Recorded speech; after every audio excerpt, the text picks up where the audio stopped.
అందరికీ నమస్కారమండి. ఆనందంగా జీవితాన్ని ఆస్వాదించటానికి అమ్మ మాటకు స్వాగతం.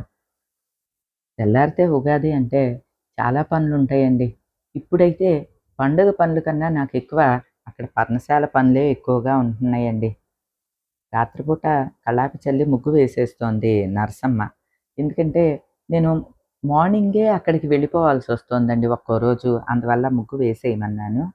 ఈరోజు కొంచెం వాటరింగ్ అది చేసిన తర్వాత మొక్కలకి 2 బొప్పాయి పళ్ళు పండుగ అయిపోయినియండి. బొప్పాయి కాయలు బానే కాస్తున్నాయి. మా మరిది గారేమో అదేదో ఫాస్టింగ్ జేస్తున్నారనమాట. సరే బొప్పాయి కాయన్నా కోసిస్తే తింటాడు అని చెప్పి కోసాను. ఇవి నేచురల్ మామూలు నాటు బొప్పాయిలనమాట అండి. 3 రకాలేసాము మన పెరట్లో. 4 రకాలేసాం. ఒకటేమో పోయింది. ఓ బొప్పాయి చెట్టు పోతు బొప్పాసయ్యింది. ఈ 3 అయితే కాయలు కాస్తున్నాయి. ఆహ్, ఈ 3 కూడా 3 రకాలుగా కాస్తున్నాయండి. అదో గమ్మత్తు. సరే ఇది కొంచెం పెద్దగా ఉంది పండింది. ఇది చూడండి ఆ పక్కది చూడండి చిన్న కాయే పండిపోయింది. సరే ఈ పెద్ద కాయని ఇప్పుడు కోసేస్తాను. అంటే ఉదయం పూట ప్రేమ టిఫిను అటువంటియన్నీ తగ్గించేసాడండి. ఏదో హ్మ్, ఏదో ఇంటర్ ఫాస్టింగో ఏదో అంటున్నారు కదండీ! అలాంటివి ఏయేయో చేస్తా ఉంటాడండి మా మరిది. నన్ను కూడా పాటించమంటాడు. కానీ ఇంత హర్రీ బర్రీ స్కెడ్యూల్‌లో నేను ఇవన్నీ పెట్టుకుంటే నాకు కష్టం అవుతదండి. అక్కడ కొంచెం పర్ణశాల కట్టించే పనులు ఆయన ఉదయమే వెళ్తున్నారు. ఆయన ఒక్కరే వెళ్ళినా అంటే పని అక్కడ పలానా పని కావాలి అనేది మాత్రం నేను వెళ్ళాల్సిందే కంపల్సరీ. మామూలు కట్టుబడికనుకోండి అక్కర్లేదు. ఆయన వెళ్ళిపోతారు, కట్టించేసేస్తారు. పర్టిక్యులర్‌గా కొన్ని నాకు కావాల్సినవి కట్టించుకునేటప్పుడు మాత్రం నేను వెళ్ళాల్సొస్తుందనమాట. అందువల్ల కొంచెం ఎక్కువ సార్లే అక్కడికి వెళ్ళాల్సొస్తుంది. భగవంతుడి దయ వల్ల మాకు పెద్ద దూరమేం కాదండి. అందువల్ల ఉడుకుడుక్కి వెళ్ళొస్తున్నాము. లేకపోతే ఇప్పుడు మాకు తోట ఉన్నది చూడండి, అక్కడ కడదామని అనుకున్నాం మొదట్లో. కానీ అది మాకు 25 కిలోమీటర్లనమాట అండి.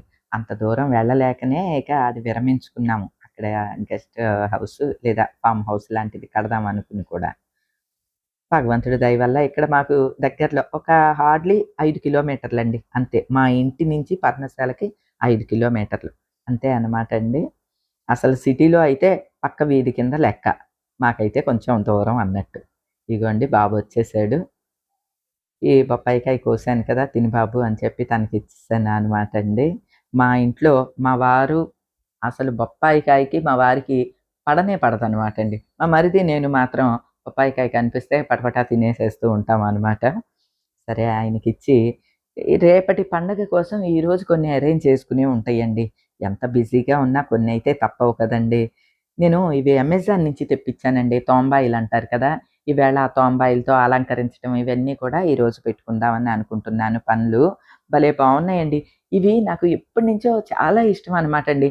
ఎప్పటి నుంచి అంటే చిన్నప్పుడు 'అందాల రాముడు' సినిమా చూసినప్పుడు ఆహ్, రామయ్య తండ్రికి అటు ఇటు ఈ తోంబాయిలు కట్టుంటాయి. ఏంటయ్యో!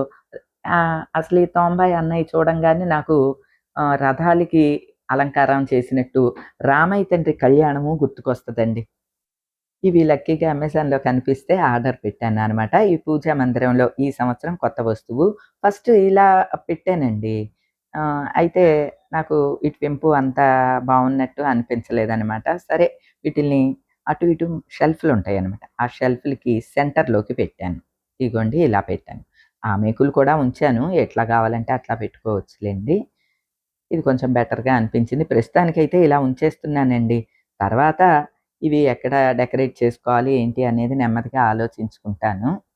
పూజా మందిరంలో చక్కగా ఏదో ఒకటండి అలాగా అలంకరించుకుంటే మనకి చాలా ఆనందంగా అనిపిస్తది. అంటే ఇవన్నీ అలంకారాలు ఇవన్నీ భగవంతుడికి అవసరమా అని ఎవరన్నా అనుకోవచ్చు. ఇయన్నీ భగవంతుడి కోసం కాదండి. మన కోసం, మన ఆనందం కోసం. మనం ఒక కొత్త చీర కట్టుకుంటామండి. ఎందుకు? ఆనందం కోసమే కదా! భగవంతుడికి సంబంధించి రకరకాల అలంకారాలు ఇవి చేసుకుంటే అదో ఆనందమండి. ఇది నా అభిప్రాయం. అంతే అండి. నేనివన్నీ చేస్తున్నానా? చిలకలు చూడండి ఎంత సందడి చేస్తున్నాయో అక్కడ. శాస్త్రానుసారం పూజాధికాలు జరుగుతున్నాయి. కోదండరాముడు వెలసిన సన్నిధి వీధిలోని దీపస్తంభం ఎదురుగా కొలువైన శ్రీ భక్తాంజనేయ స్వామి ఆలయం ఉంటుంది. నేను ఈ అలంకారాలన్నీ చేసుకుని, పూలు అన్నీ అలంకారం చేసుకునేసరికి సూర్యభగవానుడు చక్కగా ఇటునుంచి పూజా మందిరంలోకొస్తూ ఉన్నాడనమాటండి. నేను ఈ అలంకారాలన్నీ చేసుకుంటుంటే కోదండ రామాలయం గురించి టీవీలో వస్తుందనమాట. ఇక అంతా కూడా రామయ్య కళ్యాణం గురించి వీటి గురించే చెప్తూ ఉన్నారండి. నాకు ఈ సంవత్సరం రామయ్య కళ్యాణం మన పర్ణశాలలో చేసుకుంటే బావుంటుందేమో అని అనిపించిందనమాట. పూజా మందిరంలో కూర్చున్నప్పుడు. ఆహ్, ఇక అక్కడే చేద్దామా అన్నట్లు అనుకుంటున్నాననమాట. అంటే మనకి పూజా మందిరంలో ఏదన్నా తలంపు వచ్చిందనుకోండి, అది సక్సెస్ అవుతది అని నాకనిపిస్తదనమాట అండి. ఏమో ఎందుకలా అనిపించిందో, ఈ సంవత్సరం శ్రీరామనవమి, రామయ్య కళ్యాణం మన పర్ణశాలలో జరిపించేందుకు వీలుగా కట్టించుకుందాము. అంటే పనులన్నీ అవ్వకపోవచ్చు. అయితే మరీ మంచిది. ఏది ఏమైనా పర్ణశాలలో కళ్యాణం చెయ్యాలి అనేది ఈరోజు డిసైడ్ అయిన విషయం అనమాట అండి. మా ఇంట్లో సంగతి తెలుసు కదండీ! ముగ్గురం కలిపి మాట్లాడుకుని అంటే మా వారు, మా మరిది గారు, నేను ముగ్గురం మాట్లాడుకుని 2 ఓట్లు దేనికి పెడితే అది అగ్రీ అవుతదనమాట అండి. ఇక మా వారితో పూజ అది అయిన తర్వాత మాట్లాడాలి. ఇగోండి రామయ్య తండ్రి ఎలా చేయించుకుంటాడో ప్రతి సంవత్సరం ఆయన కళ్యాణం ఆనంద నిలయంలోకొచ్చిన తర్వాత విశేషంగా జరుపుకుంటున్నాము. అలానే ఈ సంవత్సరం కూడా విశేషంగా రామయ్య కళ్యాణం చెయ్యాలనుకుంటున్నాను.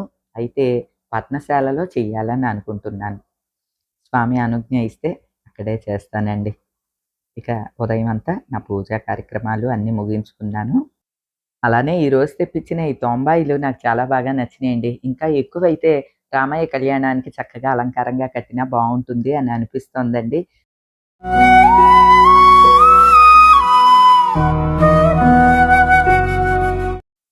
ఇక పండుగ పనులు అంటే మనకి ముఖ్యమైనయి మన ఆడవాళ్ళకి కొన్ని ఉంటాయండి. పక్క దుప్పట్లన్నీ తీసి ఉతికించటం, మార్చటం, దిళ్ళు గలేబులు మార్చటం, కర్టెన్స్ మార్చటం ఇలాంటి పనులన్నీ ఉంటాయి కదండీ! ఇక నరసమ్మను, వరం వచ్చిన తర్వాత ఈ పనులన్నీ వాళ్ళు చేసుకుంటున్నారు. జస్ట్ వాళ్ళకి చెప్తే చాలండి. ఇవన్నీ వాళ్ళే చూసుకుంటారు. అలానే ఈవేళ పెద్ద విగ్రహాలను కూడా శుభ్రం చేసేసుకున్నాననమాట అండి. అవన్నీ కూడాని హాల్‌లో ఆరబెట్టటానికి ఇక్కడ పెట్టామనమాట. అంటే చెప్పాను కదండీ! వీటికి కార్వింగ్స్ ఎక్కువ ఉంటాయి కదా! ఏ మాత్రం తడి ఉన్నా అవి నల్లగా అవుతూ ఉంటాయనమాట. అందుకనే ఫ్యానేసి అక్కడ పెడతామనమాట అండి. ఇవన్నీ చక్కగా ఆరిపోయిన తర్వాత అప్పుడు మళ్ళీ ఎక్కడియి అక్కడ ప్లేస్ చేసుకుంటాను. పూజా మందిరంలో విగ్రహాలు ప్రతి నెల కంపల్సరీ శుభ్రం చేసుకుంటానండి. కానీ ఈ హాల్‌లో ఉన్న ఈ పెద్ద విగ్రహాలు, కుందులు ఇవన్నీ ఉన్నాయి చూడండి. ఇవి అకేషనల్‌గా మాత్రమే శుభ్రం చేసుకుంటాననమాట. అంటే తోమించటం అవి. అయితే రామయ్య తండ్రి, లక్ష్మణస్వామి, సీతమ్మ తల్లి, ఆంజనేయ స్వామికి వస్త్రాలు కట్టున్నాయి కదా! ఈ విగ్రహాలకి మాత్రం ఇప్పుడు ఏమీ శుభ్రం చేయలేదనమాట అండి.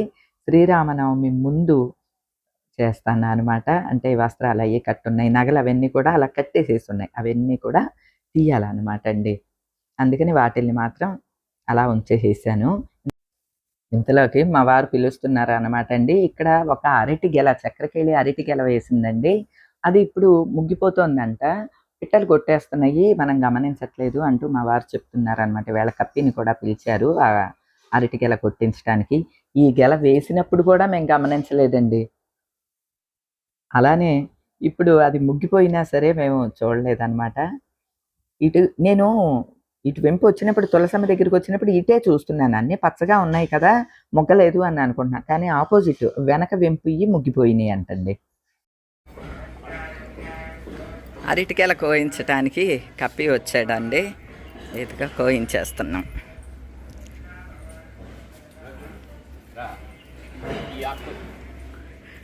చెట్టే కొట్టేయమనండి ఇంకా.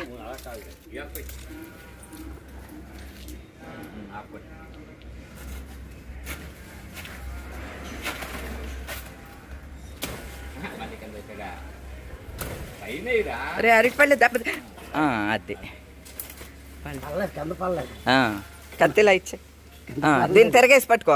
ఆగు తిరగేసి ఈ మట్టిలోకి పట్టుకో. ఈ మట్టిలోకి తిరగాయి గెలనాయి. అది అంటే ఆ నీళ్ళు అయ్యి కారిపోతాయి. అవునా, మంచి పని చేసావు. మంచి బట్టలు వేసుకొస్తే ఖరాబ్ అవుతాయి మళ్ళీ. ఏమండి ఏదన్నా అట్ట ఉంటే పెట్టండి. వెయ్యి పైదా దిద్దుగానిలే తెచ్చాయి. లోపలికి తెచ్చేయి.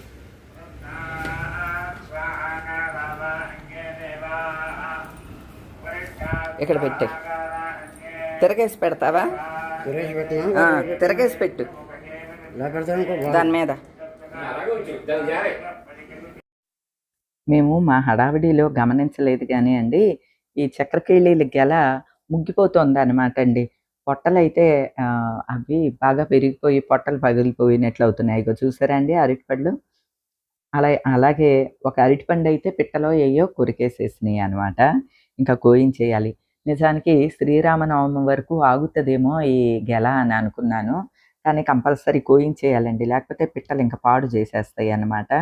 ఇవి కోయించి ఇక్కడే ఉంచాను. ఇన్నాళ్ళు అయితే అట్టపెట్టెలో పెట్టి, దాన్ని మూత పెట్టి పండేయిస్తూ ఉండేదాన్ని. అంటే ఒకేసారి ముగ్గితే అందరికీ ఇచ్చుకోవచ్చు అన్నట్లుగా. కానీ అలా అయితే త్వరగా ముగ్గిపోయి పాడైపోతాయి అంటండి. అలా ఉంచేస్తే అవి వాటిని అవి ముగ్గుతాయట. వీటిల్ని కొయ్యటం కూడా అండి చాలా జాగ్రత్తగా కొయ్యాలి. లేకపోతే అరటిపళ్ళు తెగిపోతాయి. మా ఇంట్లో అద్దెకుండే పిన్ని గారు వాళ్ళ అబ్బాయిది పళ్ళ వ్యాపారమేనండి. అతనికి వచ్చనమాట. ప్రతిసారి కూడా అరటి గెల వచ్చినప్పుడు బాబు కొంచెం ఈ కోసి పెట్టు అని అంటే హస్తాల పళాన కోస్తాడనమాట. అలానే ఈరోజు కూడా పిలిస్తే సాయంత్రానికి వచ్చి కోసాడనమాట అండి. ఇగోండి పోయిన పళ్ళు అంటే పొట్టలో విడిచిపోయినట్టున్నాయి కదా, అలాంటి పళ్ళు ఇవన్నీ కూడా తీసేసాడు. హస్తాల పళాన తీసి పక్కన పెట్టాడు అనమాట అండి. ఏమండి, ఏది ఏమైనా అరటిపళ్ళ గెలలు మాత్రం భలే వేస్తున్నాయండి. అంటే అది కూడా ఆనవాయితీ ఉండాలంటండి. మా అత్తగారు వాళ్ళు ఉన్నప్పటి నుంచి అరటి చెట్లు మాకు ఆనవాయి ఉన్నది. అందుకనో ఏమోనండి అది ఆనవాయి తప్పకుండా అట్లానే అరటి గెలలు వేస్తూ ఉన్నది. ఆశ్చర్యం ఏంటంటే ఇప్పుడు మనం కొన్న పర్ణశాలలో కూడా బోలెడన్ని అరటి చెట్లు ఉన్నాయండి. కొన్నేమో గెలలు వేసి ఉన్నాయి అన్నమాట. అంటే మన పెద్దలు చెప్పేది కరెక్ట్‌గా చెప్తారు. ఆనవాయి ఉంటే ఒక రకంగా ఉంటుంది, ఆనవాయి లేకపోతే ఒక రకంగా ఉంటుంది అంటారు చూడండి. మనమేమో ఏముంటాయి ఇటువంటివన్నీ ఉంటాయేంటి అని కొట్టిపడేస్తూ ఉంటాం కానీ ఇలాంటప్పుడు నమ్మాలి అనిపిస్తుందండి. గోరింటాకు చెట్టు, అలానే ఈ అరటి చెట్లు మాకు ఆనవాయి అనమాట అండి. ఇది చూడండి, చక్రకేళి అరటిపళ్ళు ఎంతంత చక్కగా పెద్ద సైజు వచ్చి భలే అందంగా ఉన్నాయిలేండి. ఇవన్నీ కోసిన తర్వాత అన్నీ పాడైనవి అన్నీ తీసేసి లెక్క పెడుతున్నాము ఎన్ని వచ్చినాయో. 64 పళ్ళు వచ్చినాయండి. ఓకే. ఏంటి అయిపోతున్నాయ్యా? ఆర్గానిక్ అరటిపళ్ళు మంచి తయారైన కాయలు ఎంత చెప్పండి డజన్? డజన్ 200 ఓయ్ డజన్ 200 వందకి ఇస్తావా బాబు? మామూలు కూడా రావట్లేదమ్మా. పండగేళ పండగేళ ఖరీదు ఎక్కువ ఉంటాయి అంటండి. ఇగండి టోటల్గా 70 కాయలు కాసినాయి. 69 అండి, 69 కాయలు కాసింది చక్కెరకెళ్ళి అరటిపళ్ళు. బాగా ముగ్గిపోయినాయి. ఇగోండి, ముగ్గిపోతే ఇట్లా కట్ అయిపోతాయి. ఈ కట్ అయి విచ్చుకుపోయేది కట్ చేసేయాలంట. సాయంత్రం బయటకు వచ్చేసరికి ఉయ్యాలలో కలువ పువ్వులు పెట్టున్నాయండి. రామకృష్ణ వచ్చి ఈ పువ్వులు ఇక్కడ పెట్టేసి వెళ్ళి ఉంటాడు. చాలా పువ్వులు తెచ్చిచ్చాడండి. పండక్కి ఎర్రని కలువలతో పూజ చేసుకోమని చక్కగా తెచ్చిచ్చాడు. పండక్కి కావాల్సినవి అన్నీ వచ్చేసేసినాయండి. ఇన్ని పువ్వులతో నేనేం పూజ చేస్తానండి, తలో 4 పంచిపెట్టుకుంటే వాళ్ళు కూడా సంతోషంగా పూజ చేసుకుంటారు అని అనిపించింది. ఏది ఏమైనా పండుగ పనులు అన్నీ పూర్తయినాయండి. పండగకి కావాల్సినవి అన్నీ కూడా ఒక్కొక్కటి అమిరిపోతున్నాయి. రేపంతా ఇక పండగ హడావిడినేనండి. అలానే రేపు అమ్మవారు కూడా గరగల రూపంలో ఇంటికి వస్తారనమాట అండి. ఆ హడావిడి కూడా ఉంటుందండి.